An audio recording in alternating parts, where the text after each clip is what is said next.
Hi, I'm Michelle Sterling for Friends of Science Society.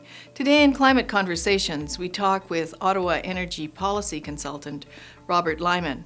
Robert was one of our guest speakers at our May 9th, 2017 annual event. His topic was, can Canada survive climate change policy? As someone who worked as a public servant for 27 years and ultimately a policy advisor in government, Robert Lyman sees GHG reduction targets as a threat to Canada. I asked him why.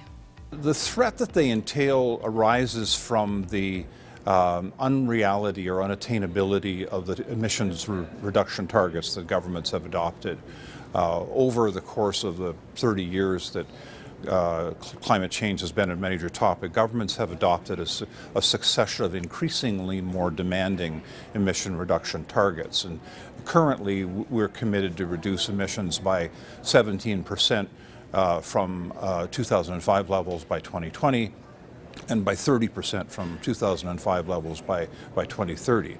But the government has already politically committed to attain a reduction of 50% from 2005 levels by 2050, and notionally to achieve an 80% reduction in greenhouse gas emissions by that time frame. If the government seriously attempted to achieve emissions reductions of that magnitude, it would have dramatic effects on the Canadian economy.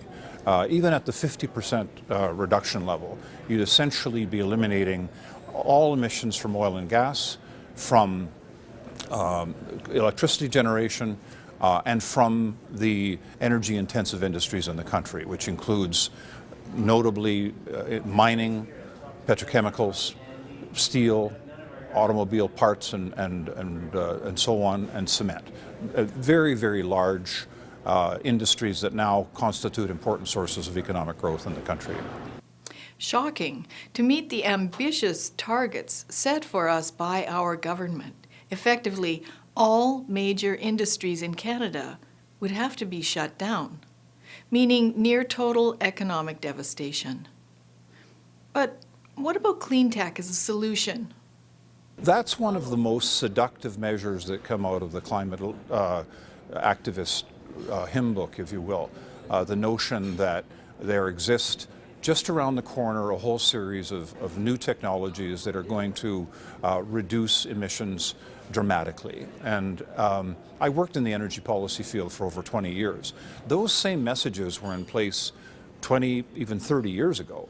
And they're the same ones. People have been claiming that solar energy, wind energy, cellulosic ethanol, electric vehicles would all be safer. Energy storage is another one that people claim will happen.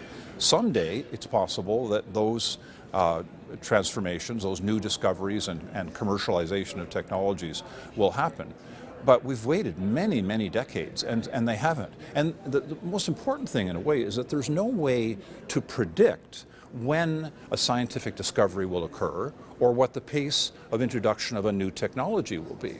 If you think about the amount of money that governments have spent on research on cancer, for example, we would have solved it long ago if, in fact, simply throwing resources at it was the solution. Join us for our next climate conversation with Robert Lyman and find out how far we are from a clean tech or renewable solution for this energy-hungry world. For Friends of Science Society, I'm Michelle Sterling. Join us, donate, share our stuff. We need to have an open, civil debate on these important matters.